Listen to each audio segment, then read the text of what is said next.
स्वागत है दोस्तों एक बार आप लोगों का फिर से वन डे एग्ज़ाम के चैनल पे। यहाँ पे जैसा कि आप सबको पता है एमपी का एग्ज़ाम आने वाला है। 25 तारीख को एमपी का एग्ज़ाम है, तो इसके लिए फटाफट से एक बार फिर से हम लोग रिवाइज़ कर लेते हैं।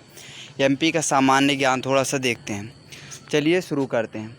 तो एमपी के बारे में सबसे पहले, एमपी देश के मध्य भाग में स्थित एक राज्य है। एमपी की राजधानी भोपाल है। उसके बाद यहाँ का सबसे बड़ा शहर जो है वह इंदौर है। एमपी की सीमा जो है वो पश्चिम में गुजरात से लगती है, उत्तर में इसके उत्तर प्रदेश है, पूर्व में छत्तीसगढ़ और दक्षिण में महाराष्ट्र, उत्तर पश्चिम में इसकी सीमा राजस्थान से लगती है। राजस्थान से झाबुआ वाला रीजन लगता है और ये गुजरात साइड में अलीराजपुर और झाबुआ लगता है। ठीक है। एमपी की अगर टोटल देखा जाए तो क्षेत्रफल 3,08,244 वर्ग किलोमीटर में फैला हुआ है। 2000 तक एमपी का जो क्षेत्रफल था भारत में सबसे बड़ा राज्य था क्षेत्रफल की दृष्टि से। लेकिन जब छत्तीसगढ़ का गठन हो गया 1 नवंबर सन 2000 को, तो मध्य प्रदेश विभाजन के बाद छत्तीसगढ़ को जब अलग किया गया तो दूसरे स्थान पे हो गया। पहले स्थान पे कौन सा हो गया? पहले स्थान पे राजस्थान, राजस्थान के बाद एमपी के बाद महाराष्ट्र, महाराष्ट्र के बाद उत्तर प्रदेश का नंबर आता है। तो एमपी क्षेत्रफल के आधार पे भारत का दूसरा सबसे बड़ा राज्य है।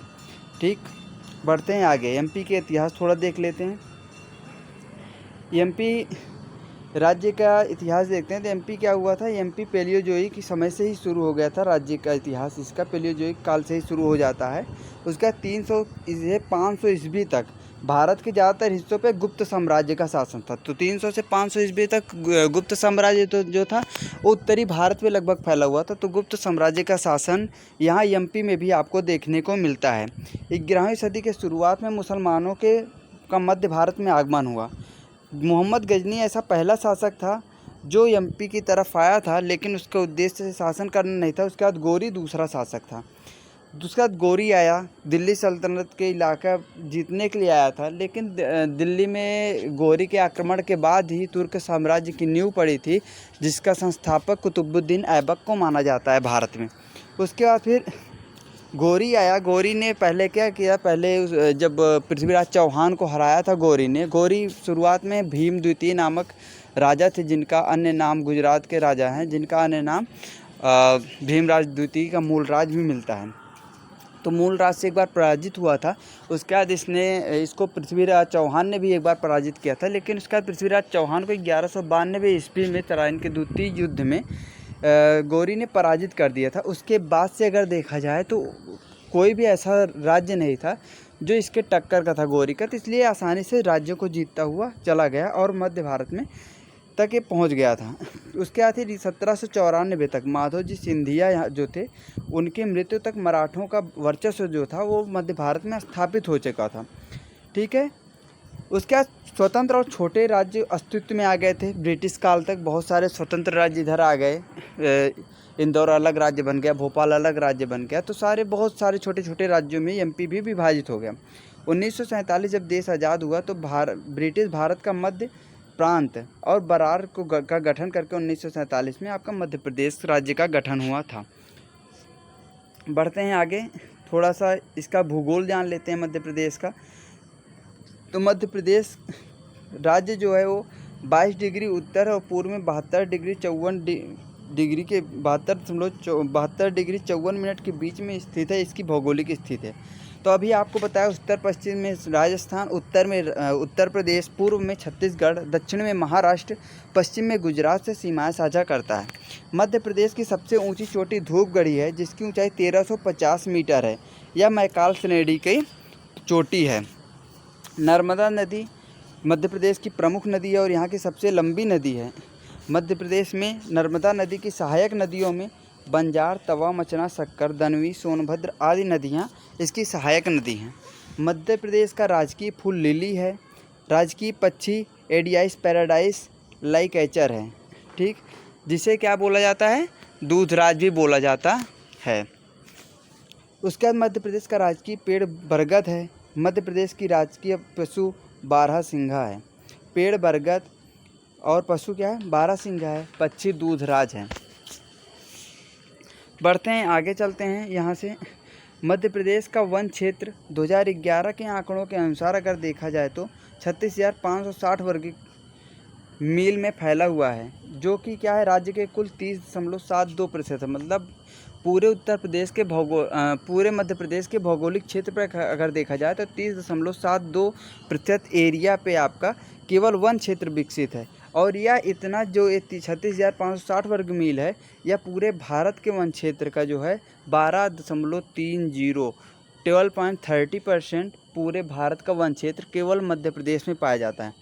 मध्य प्रदेश में सागौन सबसे ज़्यादा क्षेत्र में पाया जाता है, और भारत में सबसे ज़्यादा अगर सागौन देखा जाए तो वो भी मध्य प्रदेश में ही पाया जाता है।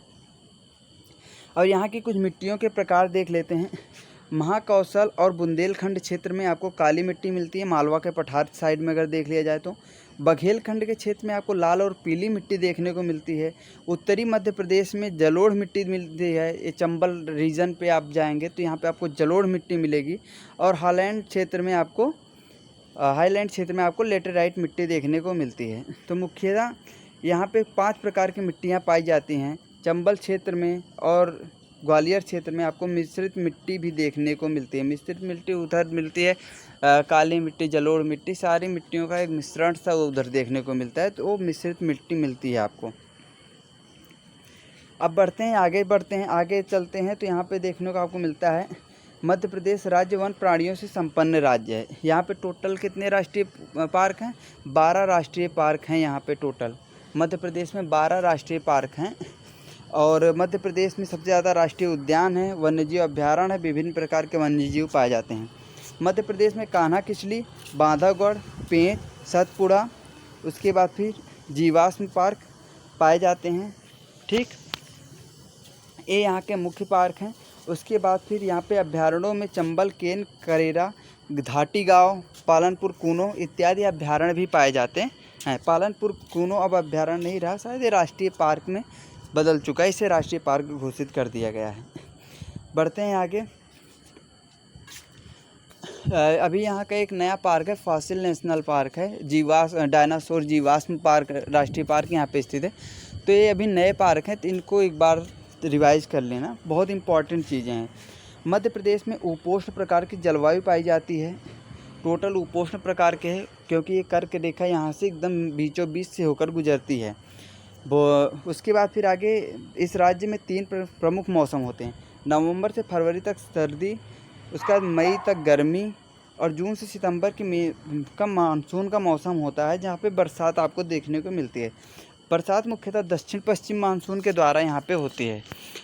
उत्तर भारत में लगभग बरसात दक्षिण पश्चिम मानसून के द्वारा ही होती है। उत्तर प्रदेश क्या पूरे भारत में ही होती है, तो मध्य प्रदेश में भी बरसात जो होती है दक्षिण पश्चिम मानसून के द्वारा होती है। सर्दियों का दौरान औसत तापमान 10 डिग्री से 27 डिग्री सेल्सियस के बीच होता है। गर्मियों में तापमान बहुत ज़्यादा हो जाता है। कर्क रेखा पर स्थित है, तो गर्मियों में जून के महीने में आपको ज़्यादा से ज़्यादा तापमान देखने को मिलता है, जिसमें 29 डिग्री सेल्सियस तक से लेकर 48 डिग्री सेल्सियस तक तापमान पहुंच जाता है। मानसून के मौसम में 19 से 30 डिग्री सेल्सियस के बीच में तापमान रहता है, जबकि वार्षिक औसत देखा जाए तो 120 सेंटीमीटर तक यहाँ पे वार्षिक वर्षा होती है। पढ़ते हैं मध्य प्रदेश सरकार और कुछ राजनीतिक इसका पहलू देख लेते हैं। तो मध्य प्रदेश में अन्य राज्य की तरह मध्य प्रदेश की सरकार भी कार्यकारी, विधायी और न्यायपालिका से मिलकर बनी हुई है। राज्य की कार्यकारी शाखा का प्रमुख राज्यपाल होता है, जो कि नाम मात्र का होता है। और वास्तविक शासन किसके द्वारा चलाया जाता है? तो मुख्यमंत्री के द्वारा चलाया जाता है। सबको पता है, क्योंकि हर राज्य में इसी तरीके का ही प्रावधान है। राज्य का प्रमुख राज्यपाल होता है। मध्य प्रदेश में कुल 230 सीट जो है विधानसभा की है। राज्यपाल द्वारा एक सदस्य एंग्लो इंडियन अगर कम हुआ, जैसे प्रतिनिधित्व एंग्लो इंडियन का कम है विधानसभा में, तो एक सदस्य को राज्यपाल द्वारा मनोनीत किया जाता है। विधानसभा की सीटें कितनी हो गई? तो 230 + 1। नॉर्मली या तो 230 आएगी या 231 आएगी। 230 आती है तो 230 ही आपकी सही होने वाली है। और 11 राज्यसभा सीटें हैं यहाँ पे। प्रमुख दलों में भाजपा है, भारतीय जनता पार्टी, भारतीय राष्ट्रीय कांग्रेस, बहुजन समाज पार्टी, और भारत में राज्य में वर्तमान भारतीय जनता पार्टी की सरकार भी है। उसके मुख्यमंत्री शिवराज सिंह चौहान है। शिवराज सिंह चौहान मध्य प्रदेश के ऐसे मुख्यमंत्री हैं जो सबसे ज़्यादा समय तक मध्य प्रदेश की सरकार में मुख्यमंत्री रह चुके हैं मध्य प्रदेश राज्य में। उसके बाद दिग्विजय सिंह का स्थान आता है और उसके बाद चौथी बार मध्य प्रदेश सरकार में शिवराज सिंह चौहान ने शपथ ली है मध्य प्रदेश के मुख्यमंत्री के तौर पे। तो सबसे ज़्यादा बार शपथ लेने वाले मुख्यमंत्री भी शिवराज सिंह चौहान हो गए हैं। मध्य प्रदेश में मुख्यमंत्री बनने वाले पहले व्यक्ति जो थे वो थे रविशंकर शुक्ल। उन्होंने 1 नवंबर 1956 को राज्य के मुख्यमंत्री के तौर पे शपथ ली थी। चलते हैं आगे। मध्य प्रदेश के वर्तमान राज्यपाल कौन है? वर्तमान राज्यपाल हैं मंगू भाई छगन भाई पटेल, जिनकी नियुक्ति 7 जुलाई 2021 से पहले की गई थी। लेकिन परीक्षा चूँकि जल्दी में अगर मंगू भाई छगन भाई पटेल ऑप्शन में नहीं होता है तो वहाँ पे ऑप्शन आपका आनंदीबेन पटेल हो जाएंगी, जो कि उत्तर प्रदेश के साथ साथ मध्य प्रदेश राज्य की भी राज्यपाल थी इससे पहले तक। ठीक है, मध्य प्रदेश की अर्थव्यवस्था पे बात कर लेते हैं। 2014-15 में राज्य का जीडीपी क्या था? 84.27 बिलियन डॉलर था। 2013-14 में मध्य प्रदेश के लोगों की प्रति व्यक्ति आय 87,145 डॉलर थी। एग्रीकल्चर पे थोड़ा देख लेते हैं। एग्रीकल्चर क्या है? एग्रीकल्चर में राज्य की अर्थव्यवस्था का मुख्य आधार कृषि है। पूरे भारत का मुख्य आधार अगर देखा जाए तो कृषि है। 1 मिनट।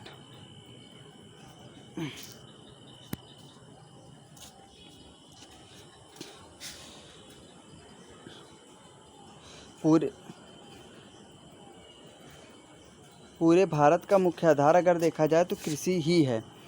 तो सबसे ज़्यादा अगर देखा जाए तो सोयाबीन का उत्पादन कहाँ होता है? तो मध्य प्रदेश में होता है। अगर देखा जाए दाल का सबसे ज़्यादा उत्पादन कहाँ होता है? तो दाल के उत्पादन में भी नंबर 1 पे है। राज्य के 60% भूभाग पर खेती की जाती है। कपास, राई, सरसों, दालें, मूंगफली यहाँ की प्रमुख फसलें हैं। मूंगफली के उत्पादन में गुजरात टॉप पे है, लेकिन उसके बाद फिर आपका मध्य प्रदेश का नंबर आता है। कोयला खनन में मध्य प्रदेश का आपका चौथा स्थान हो चुका है प्रेजेंट टाइम पे, इसको ध्यान देना। मध्य प्रदेश भारत का सबसे बड़ा सोयाबीन उत्पादक राज्य, इसलिए इसे सोया प्रदेश भी कहा जाता है। खनिज पदार्थ को देख लेते हैं। खनिज पदार्थ में क्या है? मध्य प्रदेश खनिज संसाधनों से भरपूर है। राज्य में हीरा, तांबा का बहुत बड़ा भंडार पाया जाता है। उसके बाद खनिज पदार्थों में कोयला, कोलबेट, मीथेन, मैग्नीज, डोलामाइट आदि शामिल हैं। कोयला उत्पादक राज्यों में चौथे स्थान पे है। पहले पे झारखंड, उड़ीसा और छत्तीसगढ़। उसके बाद मध्य प्रदेश का स्थान आपका आता है। फिर और यहाँ पे हीरा उत्पादन में देखा जाए पन्ना का क्षेत्र जो आता है आपका, पन्ना का क्षेत्र जो है हीरा उत्पादन के लिए प्रसिद्ध है। उसके बाद आगे बढ़ते हैं, उद्योग देख लेते हैं। उद्योग पे चलते हैं। मध्य प्रदेश में 6 आयुध कारखाने हैं, जिनमें से 4 जबलपुर, 1 कटनी, 1 इटारसी में स्थित हैं। आयुध कारखाने हैं। शिवपुरी में अनिल अंबानी जी की कंपनी को आयुध निर्माण के लिए जगह प्रदान की गई है। कमलनाथ जी की जब सरकार आई थी तो उन्होंने 60 एकड़ ज़मीन सरकारी रेट पे अनिल अंबानी जी को प्रोवाइड कराई थी, जिससे कि मध्य प्रदेश में शिवपुरी के क्षेत्र में उद्योग विकसित हो। उसके साथ ही वहाँ के स्थानीय लोगों को रोज़गार मिल सके, और जो कुछ और स्थानीय लोग हैं जिनके जो डायरेक्ट कंपनी में भर्ती होंगे, उसके अलावा कुछ रेडी वाले होंगे, उनका भी उद्योग विकसित हो सकेगा। तो आगे बढ़ते हैं। यहाँ से मध्य प्रदेश की आबादी देख लेते हैं। मध्य प्रदेश की जनसंख्या देखते हैं। वर्ष 2011 की जनसंख्या के अनुसार, जनगणना के अनुसार मध्य प्रदेश की आबादी टोटल कितनी थी? 7,26,26,802 करोड़ थी। 7.26 करोड़ याद कर लीजिए, जिसमें पुरुषों की संख्या 3,76,12,306, महिलाओं की संख्या 3,50,14,501 थी। तो 37 करोड़ 3,76,00,000 पुरुषों की, 3,50,00,000 महिलाओं की संख्या याद कर लीजिए। 76,000 लगभग 26 लाख का अंतर दोनों के बीच में देखने को मिलता है, पुरुष और महिला जनसंख्या अनुपात में। जनसंख्या के हिसाब से मध्य प्रदेश छठा सबसे बड़ा राज्य है। राज्य में लगभग 99% लोग हिंदू हैं। 90% लोग हिंदू हैं। 90.9% मतलब लगभग 51% लोग हिंदू हैं। अन्य में 6.6% मुस्लिम आते हैं, 1% जैन, 0.3% आपके ईसाई, बौद्ध 0.3%, सिख 0.2%। ये आपको अगर क्रम लगाने को आ जाए, हिंदू, मुस्लिम, जैन, ईसाई, बुद्ध, सिख, ऐसे क्रम में आपको अगर लगाने को आता है तो आप लोग इसको ध्यान देना। सबसे ज़्यादा हिंदू, उसके बाद मुस्लिम, फिर जैन, फिर ईसाई, बुद्ध, सिख आदि आते हैं। शिक्षा की बात कर ली जाए तो मध्य प्रदेश की पूरी स्कूली शिक्षा 3 स्तरों पर बटी हुई है: प्राथमिक, माध्यमिक और उच्चतर। मध्य प्रदेश की साक्षरता दर 2011 की जनगणना के अनुसार 70.60% थी, जिसमें पुरुष साक्षरता 80.5%, महिला साक्षरता 60% थी। पुरुषों की साक्षरता 80.5% है और महिला साक्षरता 60% है। टोटल साक्षरता 70.60% है। 2017 के आंकड़ों के मुताबिक राज्य में 1,14,418 प्राथमिक और माध्यमिक विद्यालय हैं, 3,851 उच्च विद्यालय और 4,765 माध्यमिक उच्चतर माध्यमिक विद्यालय हैं। राज्य में 208 इंजीनियरिंग कॉलेज हैं, आर्किटेक्चर के कॉलेज हैं 208 इंजीनियरिंग और आर्किटेक्चर, 208 प्रबंधन संस्थानों और मेडिकल कॉलेज यहाँ पे स्थित हैं। तो इसके आगे आप लोगों को आगे इसके बाद चर्चा किया जाएगा। इस पे हम बात करेंगे लगभग 9-10 कल तक बात करते हैं इस पे आगे के बारे में। और अगर आप लोगों को वीडियो अच्छा लगा हो तो इसको लाइक कीजिए और अपने दोस्तों में भी इस वीडियो को शेयर ज़रूर कीजिए। Thank you. अभी कितना है वो?